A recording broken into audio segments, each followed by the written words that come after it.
Hello. So, bibigyan ko ulit kayo ng bagong pag-iisipan na magpapagulo sa isip niyo lalo, okey?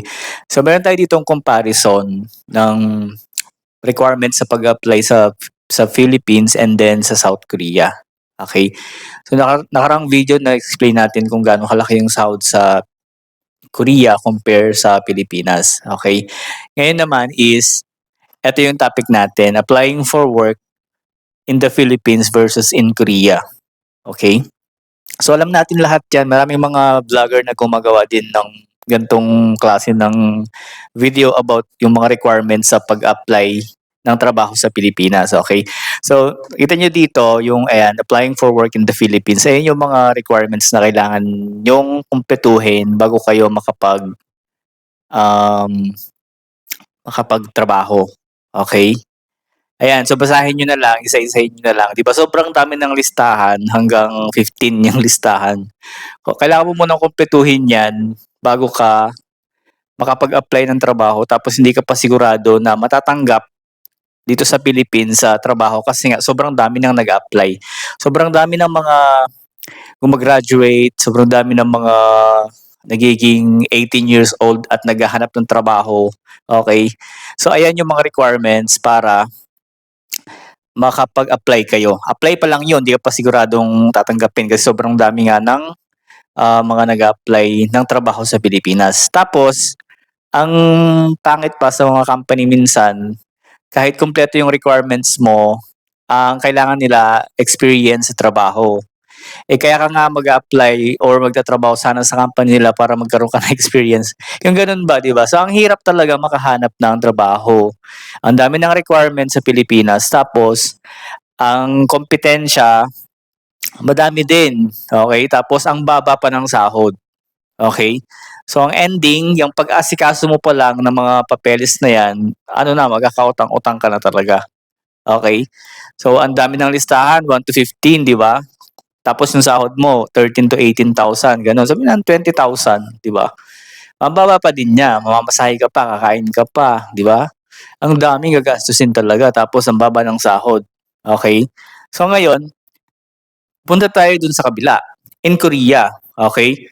So kung wais ka, graduate ka ng high school, ng college, hirap ka maghanap ng trabaho dito sa Pilipinas, mag-aral ka ng Korean language, okay. At again, kahit hindi ka tapos ng pag-aaral, wala kang diploma, puwede kang mag-apply sa Korea. Kasi government to government siya, ang tanging requirement lang ni Korea is mag-aral ng Korean language, ipasa yung exam nila, and then malaki na yung chance mo na ma-select ng mga employer. Eto lang yung requirement sa Korea, 'di ba? Usually nga ano lang, eh, pagka magpapasa ka na ng papers mo, passport, photocopy ng passport, ID picture, tapos yung Xerox ng medical, yun lang, okey? Ang konti lang ng process tapos ang taas ng sahod sa Korea, nasa sabihin na natin 80 to 90,000 basic salary, okey? Alam niyo lahat 'yan, mataas ang sahod sa Korea. Alam niyo lahat 'yan, maraming mga nagvo-vlog, baka may mga kaibigan kayo, kamag-anak na nasa Korea, ang taas ng sahod dun. Ito lang yung requirements niya, kailangan mo lang mag-aral ng Korean language, saka i-learn and then maipasa yung exam, skills test, and then medical, and then employer selection na, 'di ba? Ang konti ng requirements sa Korea tapos ang taas ng sahod. Compare naman natin sa Pilipinas, ang daming requirement tapos ang baba ng sahod. So ngayon, mag-isip ka or kung hindi ka pa nakakapag-isip, 'di ba? Mag-isip ka na kasi sayang ang opportunity mo na makapagtrabaho sa Korea.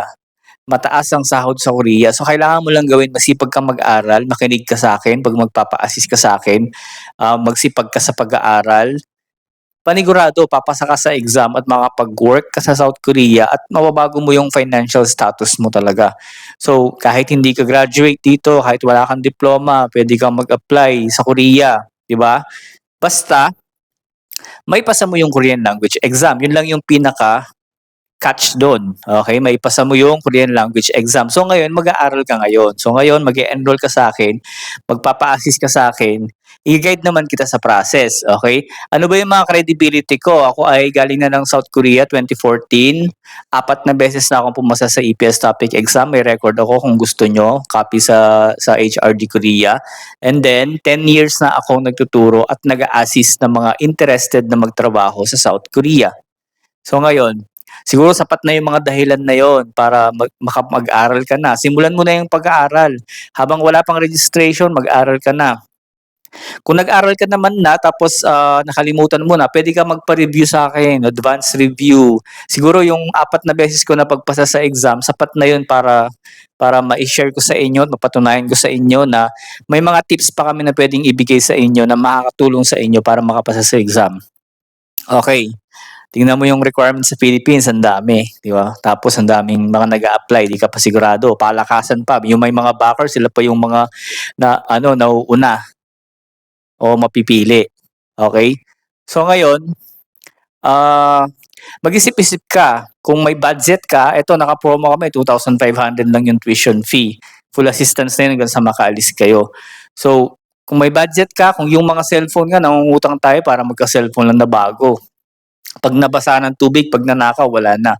Ito, mag-invest kayo sa pag-aaral ng Korean language kasi maraming pwedeng maging trabaho kapag marunong kang magsalita or mag-aral ng Korean language or magsalita or nakakaintindi ka ng Korean language. Kaya, kung ako sa'yo, i-PM mo ko dito sa Black App or dun sa Blue App, K-Learn Korean Language Training para may assist ko kayo, mag-guide ko kayo sa process.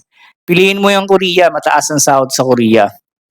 Kaya siguro sapat na yung mga nasabi ko dito o may mga nakalimutan man ako.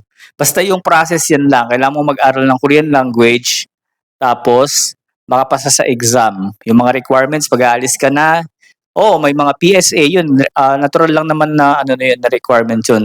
PSA, medical examination, passport, ID picture, yun lang. Magpa-process ka na ng visa, di ba? Ang dali lang ng process basta yung mag-guide sa'yo, alam niya at naranasan niya yung mismong proseso. So once again, thank you for watching the video. This is Gerard from K-Learn Korean Language Training, 4 times EPS topic exam passer, and 10 years in assisting EPS aspirant since 2016. 10 years na po, ngayong August 23. Maraming salamat po and you have a nice one. Annyeong 여러분.